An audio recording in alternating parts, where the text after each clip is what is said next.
Começando o videocast Primeiro Passo, e aqui a gente traz conversa, experiências de pessoas que trabalham com as suas artes e estão aqui hoje para dar algumas dicas, conselhos para você também dar o seu primeiro passo e começar no mundo das artes. Bom, eu me chamo Victoria Ribeiro, é um prazer ter vocês aqui hoje e esse convidado também, que eu vou ler o currículo. Bom, ele começou a grafitar aos 14 anos na escola, junto com os amigos. Hoje, aos 24 anos, é referência na sua quebrada, que é estampada por diversas das suas artes. Já grafitou em vários estados do Brasil, como Rio de Janeiro, Santa Catarina, Minas Gerais, mas um dos trabalhos que tem mais orgulho é o grafite realizado na lateral de 2 prédios de 16 metros, em parceria com os artistas Nando e Galo, em Jundiapeba, Mogi das Cruzes. Seu nome de batismo é Samuel Thiago, mas nas ruas é conhecido como Sati. Artista visual e grafiteiro. E aí, Sati? Prazer ter aqui você hoje. O prazer todo meu, fico feliz demais pelo convite. Espero tirar algumas dúvidas da galera que tá aí assistindo. Bom, Sati, a primeira pergunta que eu vou te fazer, enquanto eu tava pesquisando, né, entender um pouco mais sobre o grafite, eu vi que tem, não uma treta, né, mas uma discussão na internet muito sobre o que é grafite, o que é considerado grafite ou não, né? E aí eu também gostaria de saber muito para essa questão, esse lado mais cultural do grafite, né? Porque ele surge nesse contexto urbano, junto com outras movimentações culturais, né? O hip hop, o skate, anda muito junto também com o grafite. Então eu quero saber o que é grafite também para esse lado mais cultural, né? Que eu acho que é até um estilo de vida também, sim, né? Sim, assim, vamos tentar separar, assim, entre aspas. Então, existe uma diferença muito grande que a galera não consegue entender muito bem, que é essa questão do grafite, pichação e street art. São coisas, assim, o grafite e o picho, eles são coisas muito próximas. A street art já não, é algo totalmente fora, totalmente, assim, utiliza-se técnicas dos mesmos, mas ela já não faz parte. O que seria o street art? Que é novo pra mim, não conheço. Então, o street art, no caso, tipo assim, por exemplo, o grafite e a pichação são formas de protestos. Então, se a gente for pegar, desde a comunicação, que eram as pinturas rupestres e tudo mais, ou vindo pra cá pra algo mais recente, tipo 1968, um manifesto francês que foi utilizado muito, a pichação, né? A pichação, assim, né, foi feito, dito como grafito, né, lá da França, ou até mesmo aqui no Brasil também, quando na época da ditadura era muito utilizado as escritas na rua, em faixas, enfim. Então, o grafite, a cultura do grafite, a da pichação, ela tá muito nessa ligação de, tipo assim, eu não tô pedindo licença, eu não tô te perguntando se você achou bonito ou não, eu tô fazendo. E não necessariamente tem alguma coisa ali escrita visualmente onde você consiga enxergar. Ou, às vezes, é só uma comunicação entre a gente, uma marcação de território. Porque o grafite, a pichação, ela é muito bairrista, é muito, sabe, no local, assim. Então, se você for no meu bairro, vai ter vários grafites meus e alguns outros espalhados ao redor da onde eu já passei. E eu consegui fazer um. Agora, se eu for no bairro de alguém que é daqui da Zona Norte, no bairro dele vai estar cheio do dele e assim em diante. Quando a gente traz isso pra street art, ela vê o grafite como um comércio. Então, na produção de telas, produção de toy arts, prints, gravuras, o que for, até, sei lá, o que foi bem curioso, bem engraçado, até mesmo alguns galeristas, alguns colecionadores, assim, tipo, chegaram a arrancar pedaços da parede que o Banks chegou a fazer uma arte lá. Então... Que é um pouco do que você faz também, né? Não, eu não arranco parede, eu só faço... O street art... Não, Então, eu tento separar muito bem, com cautela sempre. Então, ou eu faço grafite. Porém, é uma pergunta que existe muito, assim, entre a gente. Tipo, o grafiteiro, ele tá dentro das galerias?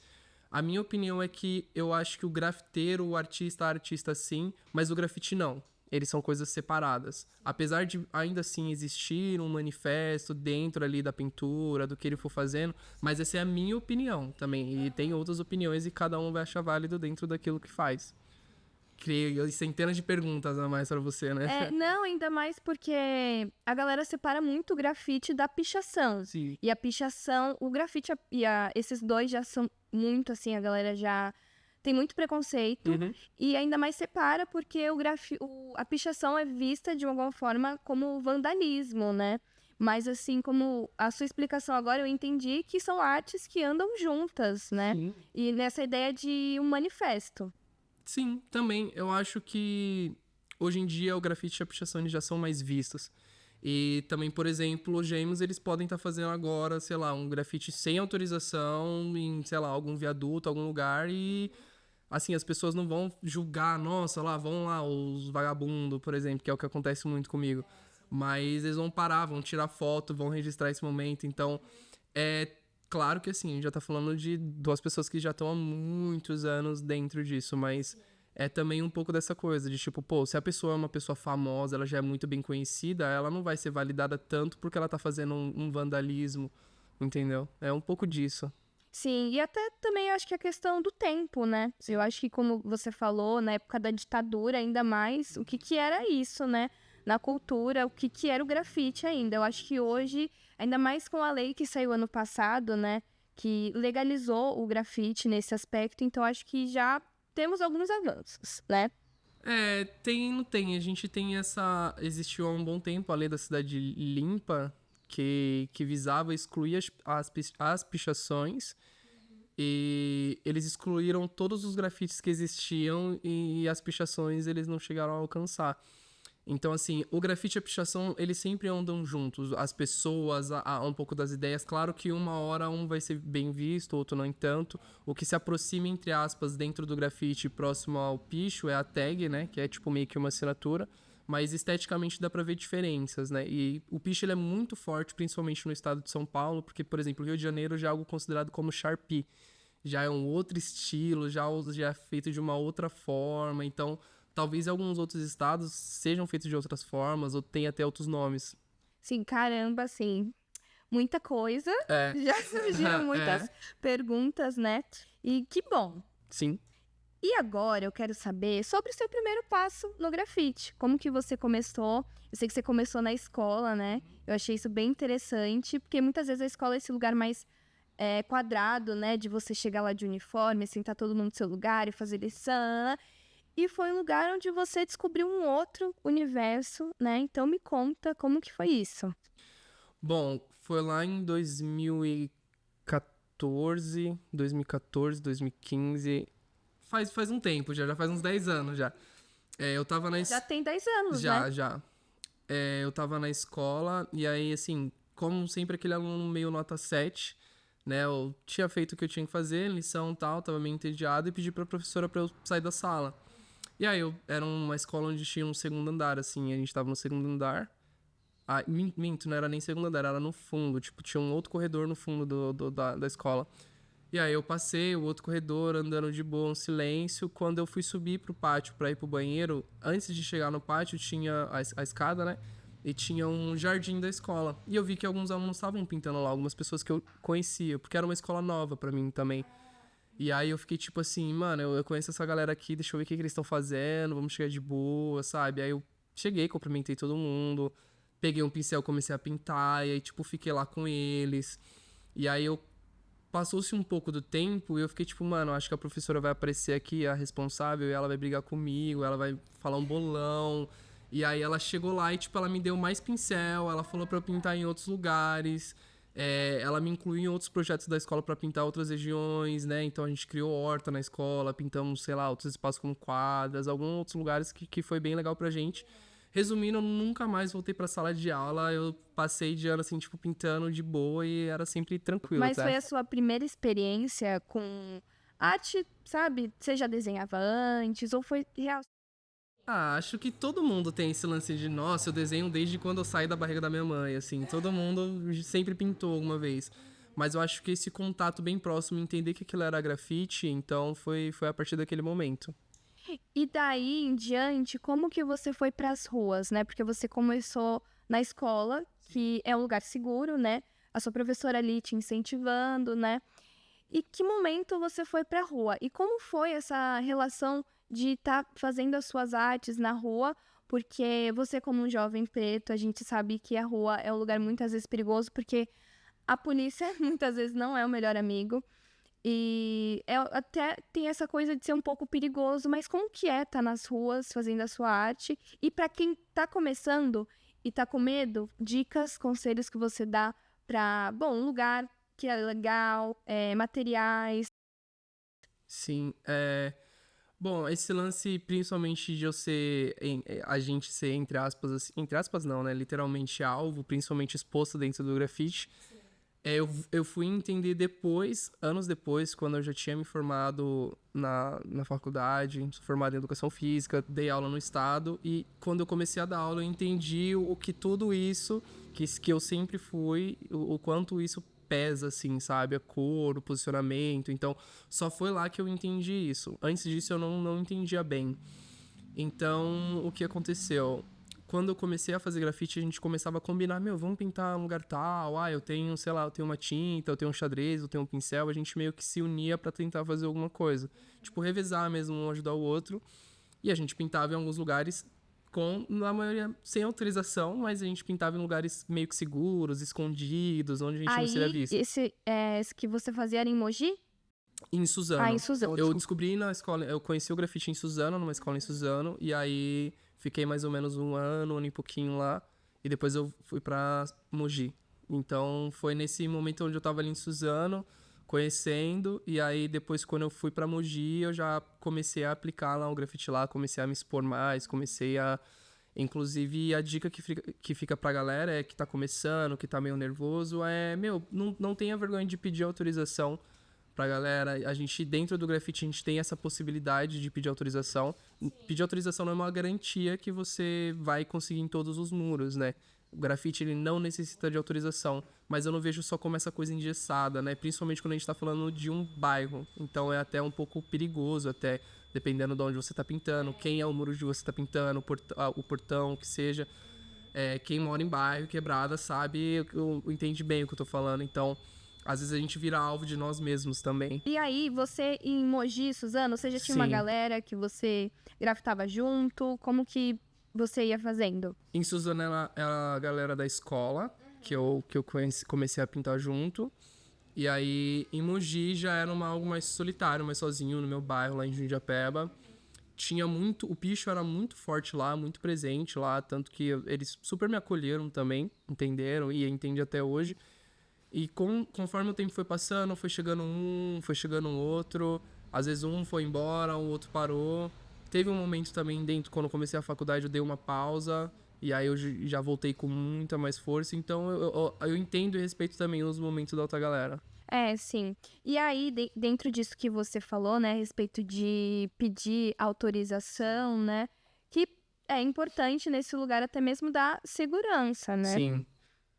Já teve muitos casos engraçados, não só comigo, com outros amigos. Já teve caso de pintar no muro de algum morador lá do bairro e ele me dar dinheiro. E foi super legal. Teve alguns casos de alguns amigos que estavam pintando muros autorizados e o cara ameaçou de morte com uma arma e tudo. E aí, são nesse sentido. Já teve situações de eu estar fazendo um trabalho, recebendo dinheiro pra isso, e alguém no carro passar me xingando, me chamando de vagabundo. E isso é porque a gente tá na rua, né? A gente tá sendo exposto, a gente tá sendo visto. Então, não necessariamente a pessoa que tá passando, ela talvez esteja pensando, caramba, eu acho que aquela pessoa tá fazendo alguma coisa que tá... Também a questão racial nisso, né? Sim. Muito forte. Não, isso é completamente...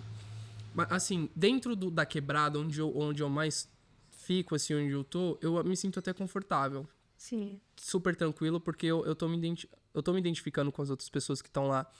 Só que quando a gente sai dessa área, a gente começa a passar, por exemplo, dentro desse âmbito street art, aí a gente começa a entender que o cenário um pouco muda, a preferência étnica muda, e assim, é uma coisa que eu até fico pensando, assim, porque é muito curioso analisar e ver, assim, essas coisas que eu vejo muito por fora. Muitos artistas retratam pessoas negras, né, numa tela, num prédio, no que seja, assim, e na maioria deles eles recebem uma boa grana com isso. Só que não necessariamente são pessoas pretas, não necessariamente são pessoas que têm um local de fala, que até mesmo quer levar essa pauta, essa questão racial à frente. Exatamente. Nossa, olha como eu tenho... Sei, se ligou, né?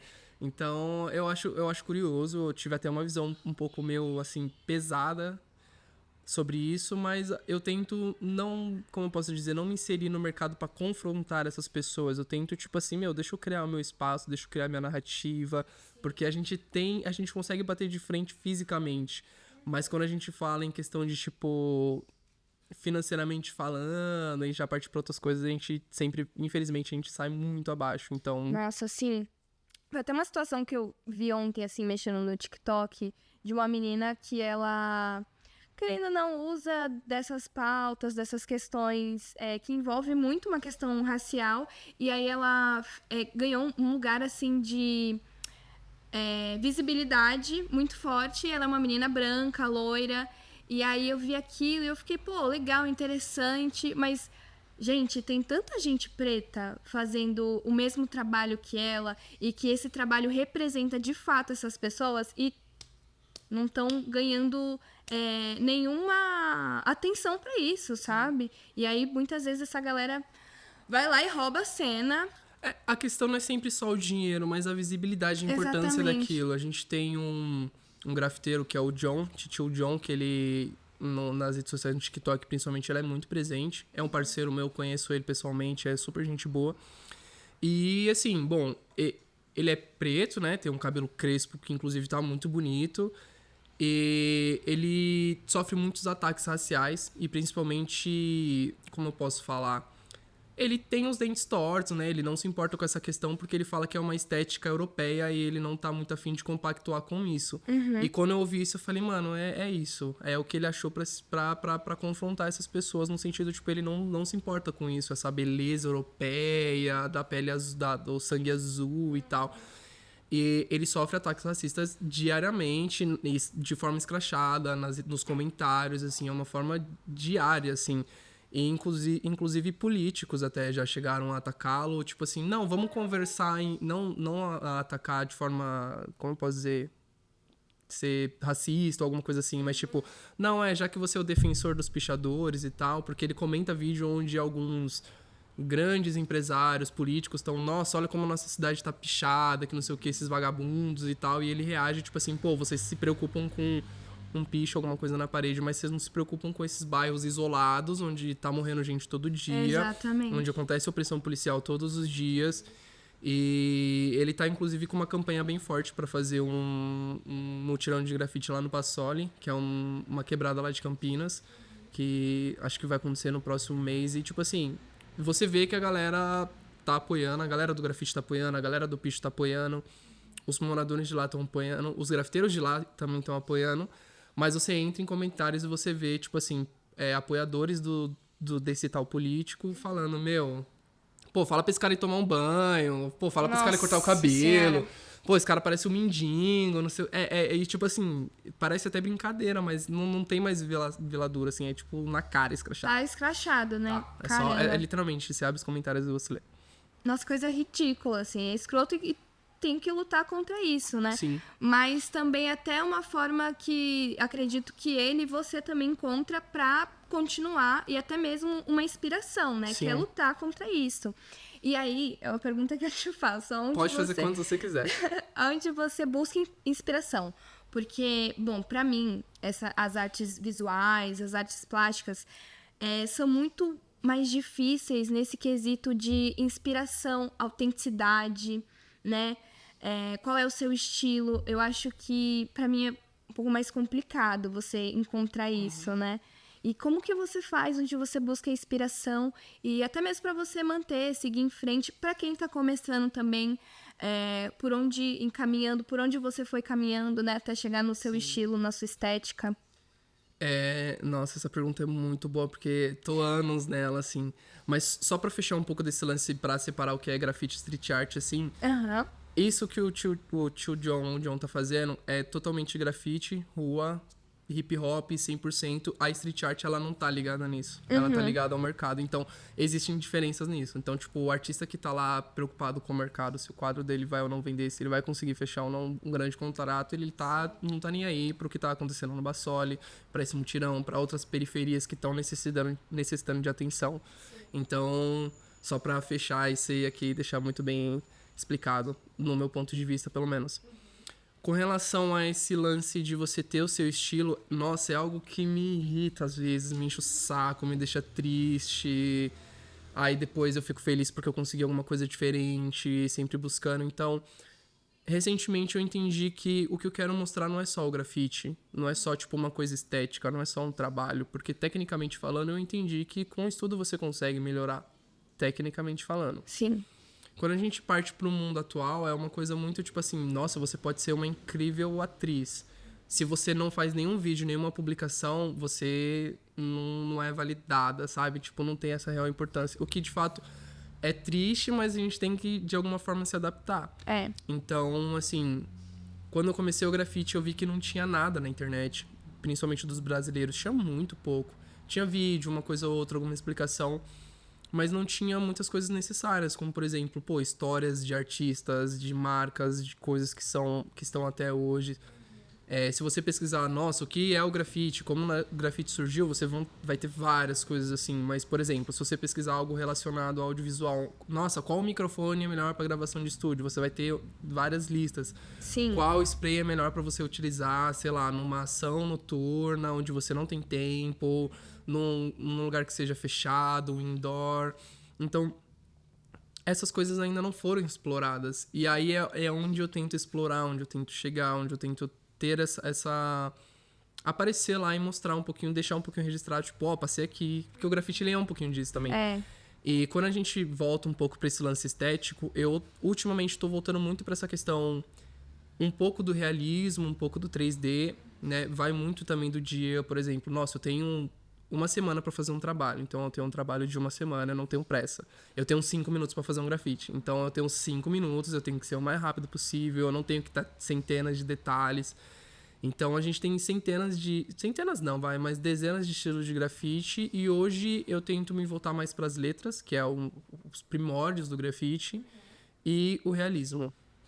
Legal. E como que você foi chegando aí? Você sempre gostou mais desse estilo? Até mesmo como que você foi treinando, né? Se Sim. aprimorando mais? Como que você ia fazer isso?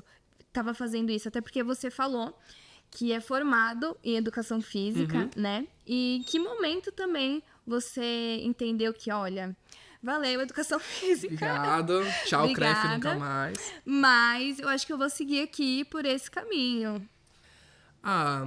O grafite, o hip hop, ele sempre esteve presente, né? Principalmente o hip hop.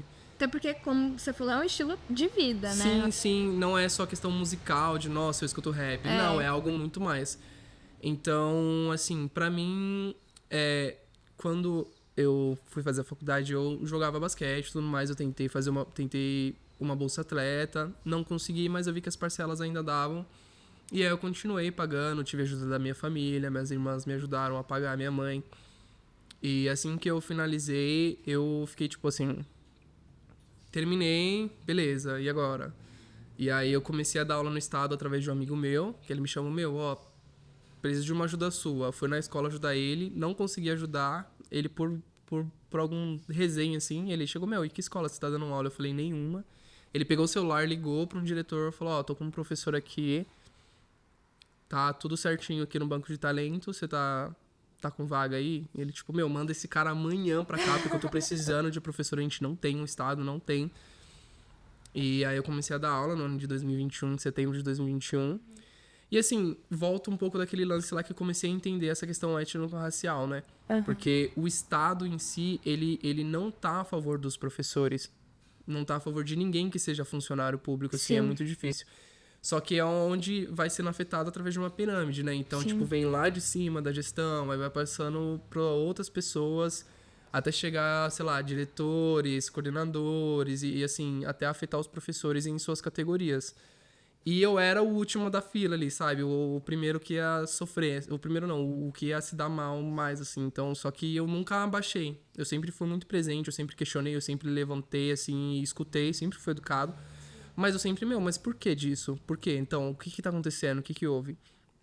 Até o momento que eu começar, no ano passado, eu comecei a perceber que a direção, de certa forma, tava me prejudicando, tava me jogando pro canto, assim, tava tirando de coisas que eram meus direitos. Sim. E aí, em um certo momento, aconteceu uma coisa dentro da escola que eu fiquei muito mal. E eu falei, eu nunca mais eu boto pé aqui, tipo, nunca mais eu volto. Não quero mais isso aqui pra mim. Eu não tinha mais vontade de dar aula. Eu não tinha vontade de ir pra escola pra trabalhar, nada. E muitas pessoas me perguntam se era um problema com os alunos. Os alunos é chato, né? Os alunos é folgado, que não sei o quê. Mano, os alunos são meus vizinhos.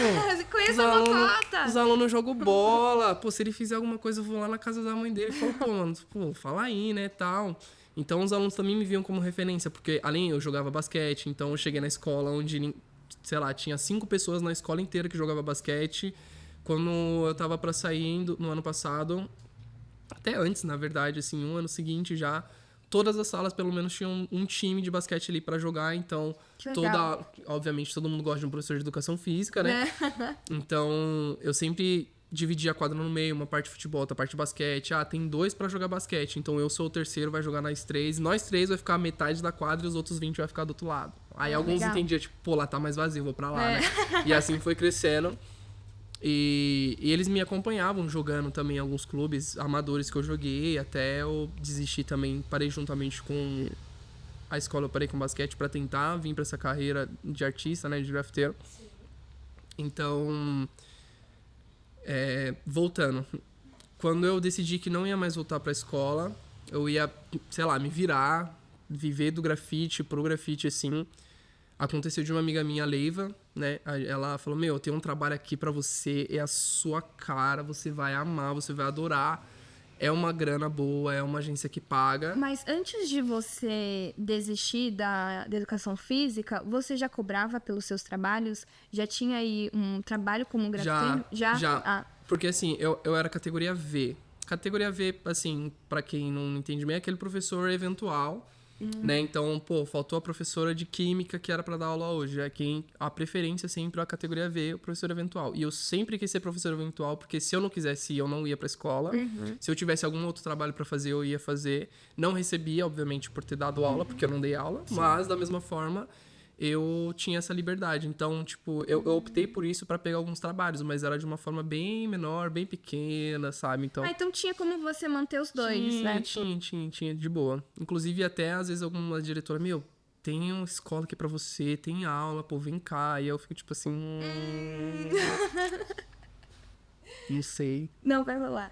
E aí, essa amiga propôs esse trabalho pra você? Sim. Não, ela falou, vai lá, é a sua cara, só que é lá no Rio de Janeiro. E aí eu fiquei tipo, putz, eu nunca fui pro Rio, não sei nem como é que é.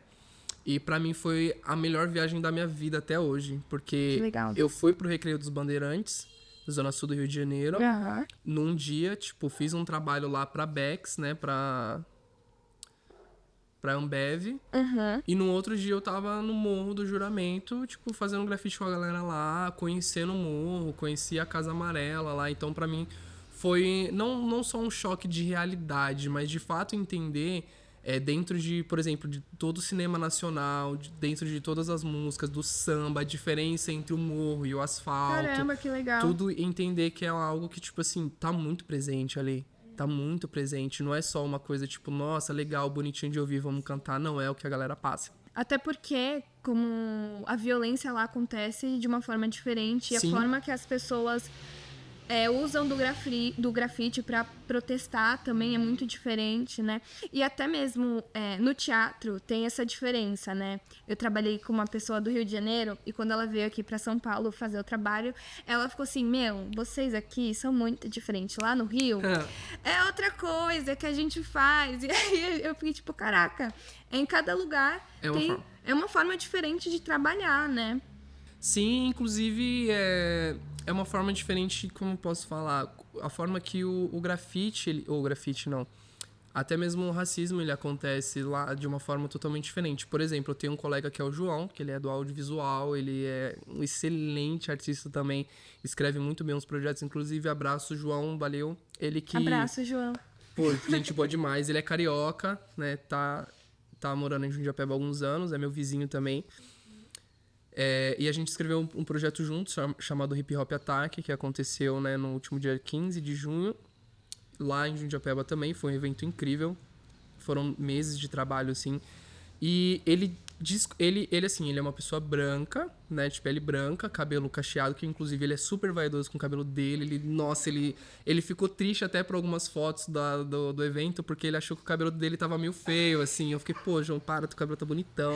Juro. Eu tô até pegando até umas gírias dele, assim, tipo, porra, sabe? Uma coisa bem... Que a gente ficou muito próximo durante esse tempo. Tanto que a gente tá bem afastado um do outro, que a gente ficou próximo demais, assim, sabe? Dá um tempo. Não, fica aí você aí, deixa eu aqui, depois nós ver. Mas, enfim, ele se sentiu muito mais oprimido aqui, né? Do que no Rio de Janeiro. No Rio de Janeiro, ele não teve alguns problemas e aqui ele teve, assim. Porque aqui não é só uma questão de você ser preto ou você ser branco. Aqui a guerra, ela tipo, uma guerra de classe econômica. Então, tipo assim, é o rico contra o pobre.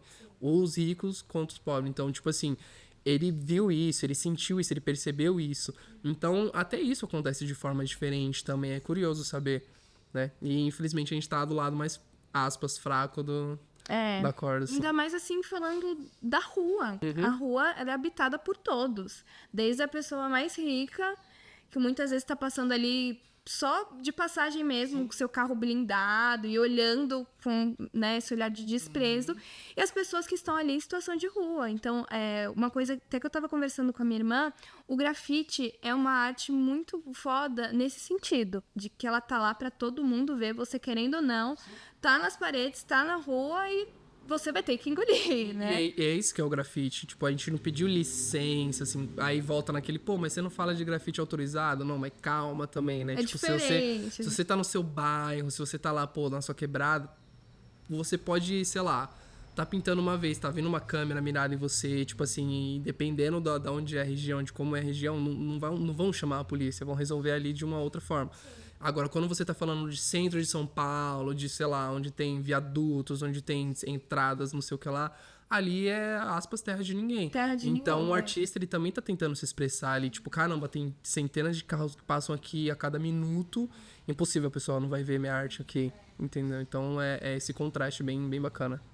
E, bom, falando agora um pouco desse lado mais comercial, Sim. de até precificar a sua obra, como que funciona isso? Porque eu acredito que é um lugar um pouco diferente, assim, é difícil pro artista, né? E eu acho que ainda mais também falando sobre artes plásticas, visuais, que tem uma questão muito elitizada, né? Dessa coisa da arte ser erudita e tudo mais, né? E o grafite sempre muito marginalizado, e você que tem uma arte com referência ali no hip hop, também uma referência racial, muito do cotidiano urbano, né? Cara, como que você se impõe e como que você precifica o seu trabalho? Eu acho que é uma coisa muito de você acreditar no potencial do que você faz. Como que funciona isso? Que eu acredito que é uma parte bem difícil pro artista, né? É complicado, principalmente quando você tá começando. Eu considero que eu tô começando, tô, sei lá, uns 3, 4 anos, menos, até uns 3 anos, assim, de fato, conseguindo uma grana através disso, né? O começo era só pra pagar as latas, hoje é pra pagar as contas, né? Então, eu fico feliz com isso também. Eu vejo que, assim, depende muito da proposta também. Então, por exemplo, essa minha amiga, a Leiva, que me apresentou, me mostrou esse trabalho para ir pro Rio de Janeiro, é uma forma diferente de precificar do que, por exemplo, alguém do meu bairro que queira fazer, sei lá, uma pintura no portão, que tem um salão de beleza. Então, é diferente. Por exemplo, se for no meu bairro, eu não vou ter custos grandes de locomoção, não vou ter que hospedagem, né, alimentação. Então, tudo varia um pouco. E também da proposta, né? Então, assim, por exemplo, às vezes eu chego num lugar, o cara fala, eu quero que você faça isso, já me dá a imagem, é isso que ele quer fazer. Às vezes tem lugares onde eu chego e a pessoa, inventa alguma coisa pra mim. Tipo, inventa aí, cria aí. Esse é o Aladdin agora e eu tenho 3 pedidos, esse é um deles. Super fácil, né? Você é artista, você consegue. Infelizmente é assim mesmo, tá? Não, ao mesmo tempo que eu acho que deve ser legal, né? Essa liberdade. Ao mesmo tempo eu acho que deve ser horrível, porque você fica assim, meu Deus, se a pessoa não gostar, o que essa pessoa quer? Como que é? Já teve casos que eu desisti. Já teve casos que eu falei, eu não volto, mas aqui não tá dando, porque cara. nunca é sobre o que você quer fazer. Porque é sobre o que a pessoa quer e você tem que adivinhar o que a pessoa quer, né? Porque assim, exatamente isso. Além de adivinhar, tem vezes de acontecer, por exemplo, começo do ano, a pessoa, aqui a gente quer um espaço assim, esse assado, onde pessoas vão frequentar, e assim vai ser um espaço de estudo, isso, aquilo, e eu quero que você faça isso e aquilo. E aí você apresenta um projeto, depois de algum tempo, você vai lá, meu, aqui a gente pode fazer isso, e lá a gente faz aquilo, e tal, tal, tal. Falei, então, mas é que assim, aqui eu gostaria que fosse assim, dessa outra forma, muitas cores não, porque fica poluído visualmente, muito colorido. Aí você, ok, volta, estuda de novo, trabalha de novo, apresenta de novo. Mas é que assim, vai ficar meio assim também. Então, tipo assim, eu tento entender o máximo o que o cliente quer. Quando eu já tô na terceira vez e a gente não chega numa conclusão, eu não vou voltar a quarta vez, porque fica chato também. Porque a gente tem não é uma regra, mas é uma coisa assim. Por exemplo, se você sabe o que você quer, você vai querer isso aqui, pronto. Se você quer meu site, eu preciso que você me ajude a criar alguma coisa no meu espaço. Legal, vamos criar alguma coisa. Agora, quando nem você sabe o que você quer e você quer que eu faça alguma coisa, eu não vou, assim, entender. Não... Fica difícil. Fica muito difícil. E principalmente quando a gente fala valores, né? Tipo, pô, se eu gastar 3 meses pra produzir um projeto e ele ainda não foi, quando ele for, será que, tipo, se eu falar, ó, o preço é X, será que essa pessoa vai aceitar? Porque ela tá, dando um banho-maria, minhas contas estão vindo do mesmo jeito, eu tô tendo que fazer outros trabalhos. E essa pessoa não desenrola. Então, às vezes, também é um pouco disso. Tipo, a gente é artista não elitizado. Então, a gente precisa da grana, né? De pagar conta. É um processo, esse Sim. lugar de, tipo, falar... As pessoas... Assim, eu como atriz, né? Já me colocaram nesse lugar de... Ai, eu odeio ter que trabalhar com ator, porque ator é muito emocional. Não sabe falar de dinheiro, não sabe falar mais desse lado mais... empresarial. E tipo, amor, vamos lá que eu não sou criança, eu preciso de dinheiro, né, pra me sustentar, então calma lá. E aí eu quero saber como que foi esse processo pra você de sair da profissão como professor de educação física e se assumir como artista. Como foi essa transição em questões financeiras, organização, como que é hoje em dia se sustentar somente por esse trabalho? Bom, no começo, assim, eu sempre fui muito seguro. Teve alguns momentos que eu olhei pra mim mesmo e falei, eu não passo fome. Eu não passo fome. A conta pode atrasar, algumas coisas eu posso ter dificuldade, mas fome eu não passo. Quando isso veio na minha mente, eu fiquei totalmente seguro. Então, tipo assim, pô, dos males, fomes eu não passo. Então já tá bom, né? Já é alguma coisa. Dentro do grafite, a gente tem essa dificuldade também de não só precificar, mas tipo assim, nossa, você se vendeu. É tipo, sei lá, o Brown fazendo, sei lá, um comercial pra fila, aí vem lá uma pessoa de não sei de onde, não, o Brown fazendo comercial pra fila, se vendeu, é vendido demais, aí você fica tipo, pô, cara, ele tem que pagar a conta. Ele tem que pagar a conta. Ele faz o show, ele é muito relevante socialmente, ele sabe da importância social dele, sabe? Então, quando a gente tem isso, e quando a gente leva somente isso, a gente tem dentro do grafite pessoas que trabalham somente com grafite no sentido, tipo, grafite comercial, que a gente chama. Então, as pessoas nem sempre utilizam só sprays, utilizam muito aerógrafos, que ficam um custo mais barato também. E, assim, entender como é que funciona é uma parada muito difícil também, porque às vezes, para um trabalho, você vai ter um custo de, sei lá, R$1.000 apenas de material. Sim. Nesse evento que a gente fez, a gente teve um custo de 6, 7 mil reais só de material, só de spray, só de tinta, só disso. E, tipo assim, eram muitas coisas que estavam envolvidas fora isso também. Então, às vezes você tem um custo muito alto de material e a ideia é você não pagar pra trabalhar. Até porque vai ser insustentável. Tipo, você, sei lá, você tem um custo de R$500 de material e você cobra 300 por um trabalho. E você sai devendo pra você mesmo. Porque a pessoa que tá fazendo o trabalho, ela só quer um trabalho barato, muitas das vezes. Então, é aquele lance também de, nossa, você ter um estilo, você saber se posicionar.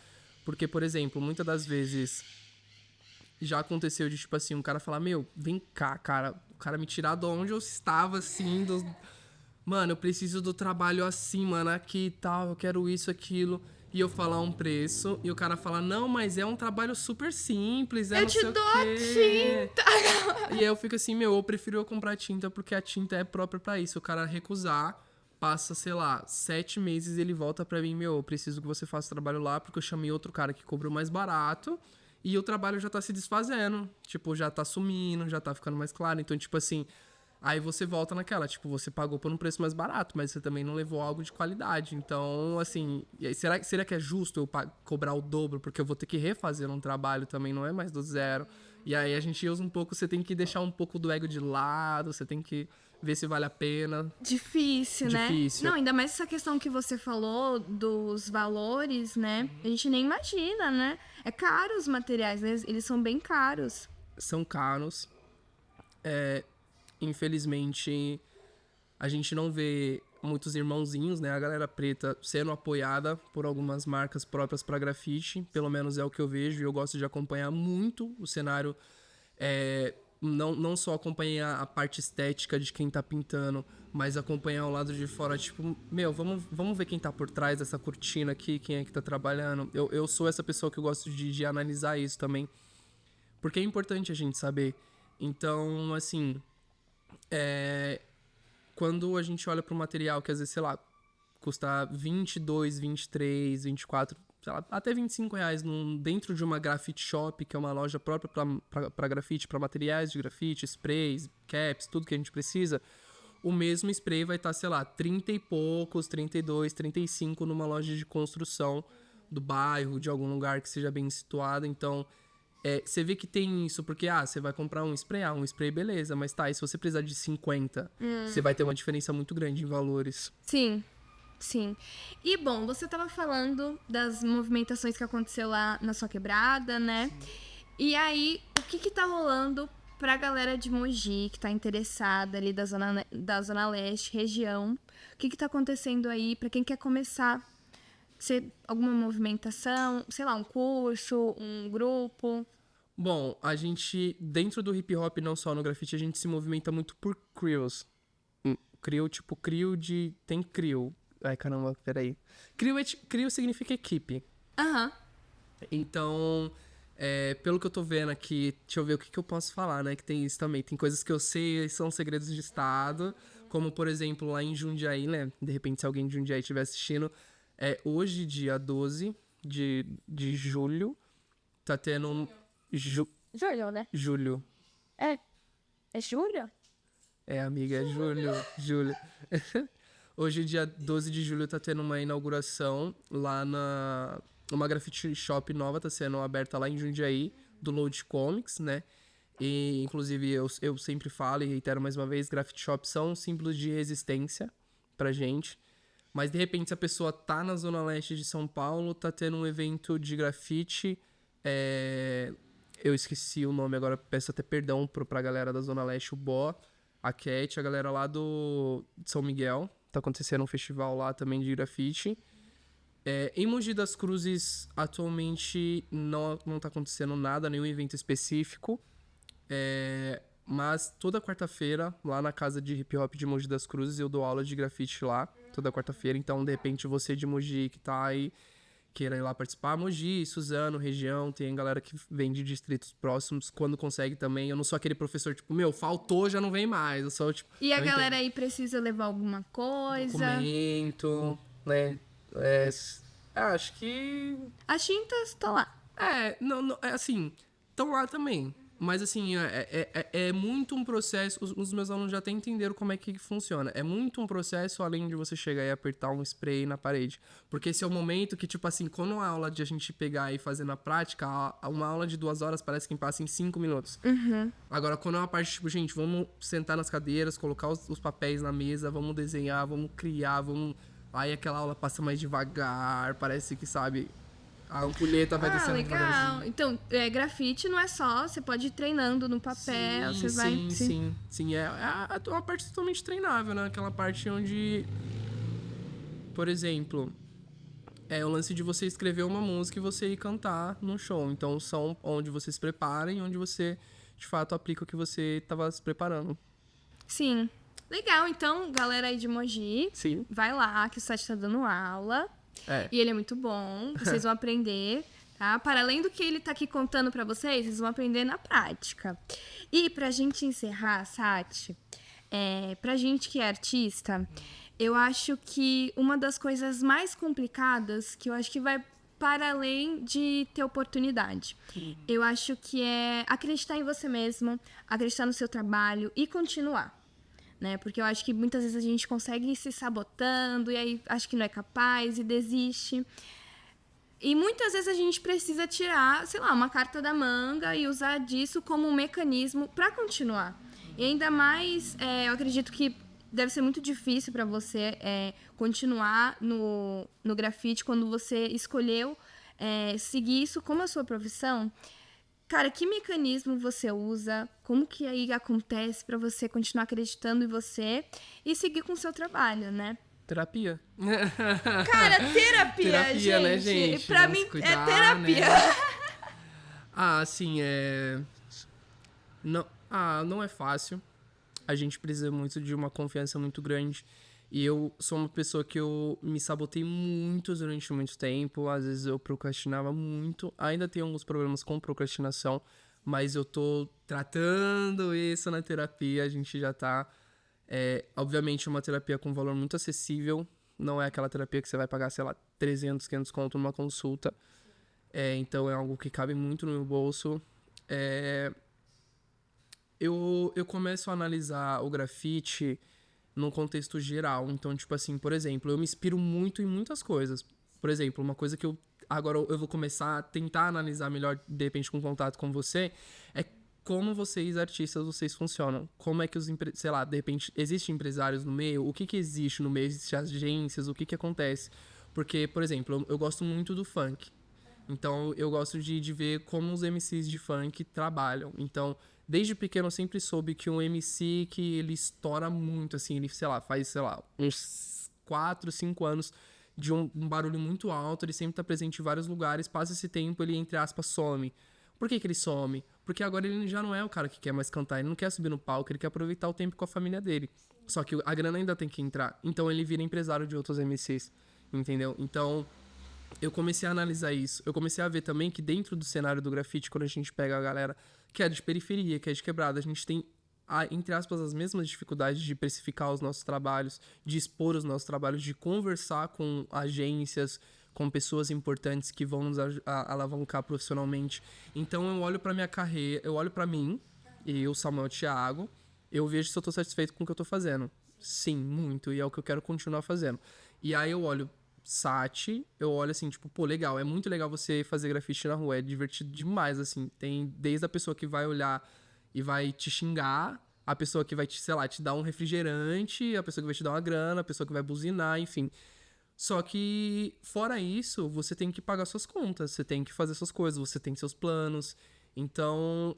eu enxergo assim, eu tenho que ser empresário, eu tenho que saber mexer com dinheiro, eu tenho que saber mexer com gestão de carreira, emocional, tudo tem que estar vinculado. Ser criativo não só no seu trabalho, mas assim, dentro do mercado. Exatamente. Então, tipo assim, chega momentos que dentro do meu bairro eu já tô tipo, tá bom, eu já sei que a galera, se precisar de um trabalho, muitos daqui já tem meu número. Bacana. Só que eu não vou viver só no meu bairro. Então eu tenho que ir pra um bairro vizinho, eu tenho que ir pra um lugar diferente, eu tenho que ir pra outro lugar pra começar a ser visto por outras pessoas. Sim. De certa forma, não adianta eu chegar lá também e achar que eu sou o rei do mundo. A gente tem que saber conversar também, tem que saber se posicionar.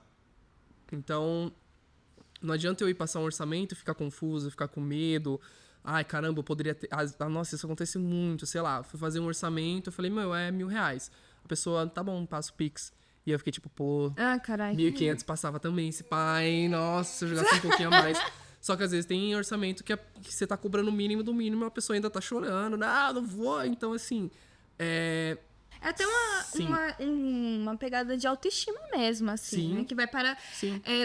Também faço terapia e uma das coisas que eu tô tratando muito que é entender que que a autoestima, ela vai muito além dessa coisa do seu físico, de você se achar bonito, de você... Sim. Cara, de você acreditar em você, entendeu? Eu coloquei esse preço porque eu estudei, entendeu? Não tirei esse preço da minha cabeça, não. É de acordo com as coisas que eu estudei, de acordo com o material, de acordo com o meu trabalho. Sim. Isso é muito importante, né? E também, às vezes, com o que você representa, que já é um nicho que a gente tá começando a alcançar.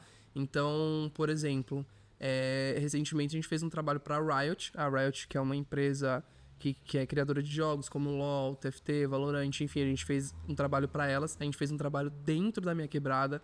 Então, eles postaram vídeos, fotos, e você vê que a galera lá tá comentando, pô, mano, no meu bairro, caramba, na minha quebrada, não sei o que, agora o bairro tá mais bonito. E eu como grafiteiro, eu já sabia que isso sempre existiu. Mas agora, quando as marcas visualizam isso, elas também têm que entender a importância social. Então, tipo assim, pô, é claro que se viesse algum famoso dentro do mundo dos jogos, que entendesse desses jogos, que joga até, que faz stream, alguma coisa assim, seria muito legal pra molecada que tá lá, que visualiza isso. Que aí se chama, né, aquela famosa importância... eu esqueci o nome, o White que falou pra mim e eu esqueci. Mas não é importância social, é outro nome, assim. Responsabilidade social. E algumas pessoas que são muito visadas, assim, streamers, influencers, eles não têm essa responsabilidade social. Zero, total. Então, e muitas das vezes eles levam a maioria dos trabalhos. Muitas pessoas pagam muito pra eles estarem em alguns lugares e às vezes eles falam não também. Sim. Então, eu acho que é muito disso. Pra você que tá começando na carreira, pra você que tá tentando começar a visualizar, faz aquele pezinho de meia, deixa ele ali quietinho, sabe? Pô, tenta visualizar. Alguns amigos falavam que vai ter meses que você vai estourar de ganhar dinheiro e vai ter meses que você vai ficar zeradíssimo. Então, saiba também mexer com dinheiro, o que é importante. Pô, é legal você andar com tênis caro, confortável, com uma roupa bonita, mas, pô, também é legal pagar conta, não ficar devendo ninguém, não dever cartão de crédito, você ter noção do que você tá fazendo, saber se posicionar, saber o que você tá fazendo. Pô, tá começando a chegar a bater no fim da reserva. Mano, vamos atrás de emprego, vamos atrás de... Eu ouvi uma vez o Kelly J falando isso, que ele ligava pras casas de shows, assim, oi, tudo bem? Eu sou o Kelly J, como é que é pra fazer um trampo aí, pra fazer uma session aí? Como é que é? Tal, vamos negociar? A gente pode estar negociando, tal. Então, tipo assim, pô, se o KLJ tá se apresentando, beleza, eu sou o KLJ, tem como a gente, né, trampar aí? Sim. Quem sou eu, né? Então, tipo, isso é o que me inspira também. E volta também nesse lance de autoconfiança, né? Tipo, Sim. Caramba, mano, se o KLJ tá fazendo isso, pô, o cara que se pá nem precisa mais, às vezes ele só faz pro esporte, então eu também posso fazer. Um lugar de humildade também, né? Não é porque você chegou num lugar que você sempre quis, que agora não precisa de mais nada, não precisa de ninguém. Não, é você sempre se manter nesse lugar de humildade, né? É isso. E é isso, Sati. Muito obrigada. Fiquei muito feliz com a sua presença. Eu amei conhecer um pouco mais sobre a sua profissão, sobre o grafite. E eu espero que a gente tenha ajudado aí a galera também que tá começando, né? E é isso. Pô, obrigado a vocês todos aqui da produção também. As meninas, a Olivia, a Mariana. Obrigadão, espero que vocês tenham gostado aí. E qualquer dúvida, a gente tá aí também. Obrigada. Gente, esse foi o episódio. Muito prazer receber o Sati aqui e vocês também que acompanharam até o final. Bom, não esquece de deixar o like, comentar também se vocês querem sugerir o próximo convidado. Se você tem dúvida a respeito de alguma profissão, comenta também. E é isso, muito obrigada. Até o próximo episódio. Deixa o like. Tchau!